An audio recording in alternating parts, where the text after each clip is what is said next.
Anyway, speaking of another person who's helping and people are... So apparently Andrew Kibe was trying to have an interview or conduct an interview with Mr. Mike Sonko, and during this point when they were at the restaurant, a mob just showed up and they were all just saying all sorts of vile things, saying the weirdest things that they want to do to him and the reasons why they're here, and it almost became a situation where they were trying to beat him up and somehow torture him.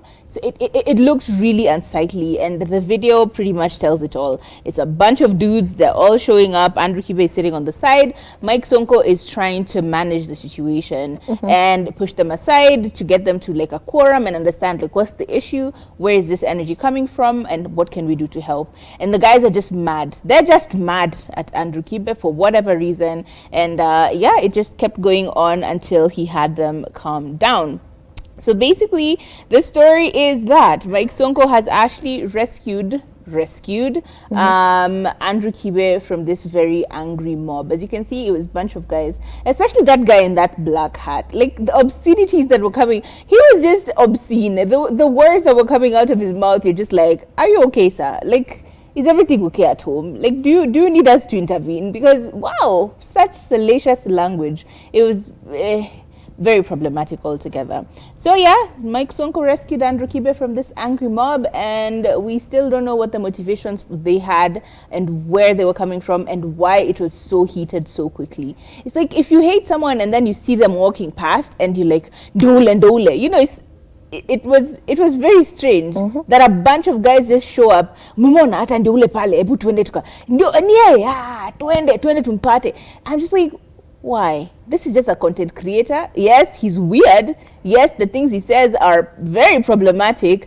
but I don't think he says them for any other reason but entertainment. And I hope, let me say it that way, I hope that what he says is purely for entertainment and no one is actually listening to him and taking that advice to action. He's an entertainer. That's what he does. He entertains. So I didn't understand what the fuel for this dramatic thing was. Yes, he says very risque things, but like to the point where people want to beat you up. Like trolls have decided, nope, now we're moving up and coming physically. Like, co-wanted. Hi, so juvenile.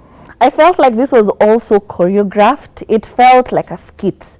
It felt like a drama, because either we're just going to be sitting at a random restaurant interviewing the former governor and a mob shows up, you know. They've come to beat you up, and then the former governor, you know, very heroic, stands up and calms the storms and tells the young men, we can talk like men, you know, we can solve this. It all gave even the posture that Kibe had, he was so relaxed, choreographed. I don't believe for a second that it was real. I feel like this was orchestrated to maybe make someone look good or garner views ahead of the interview to be posted. That's all I'm saying.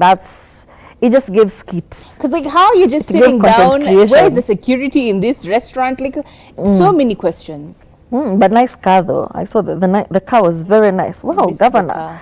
Perhaps I should get into politics.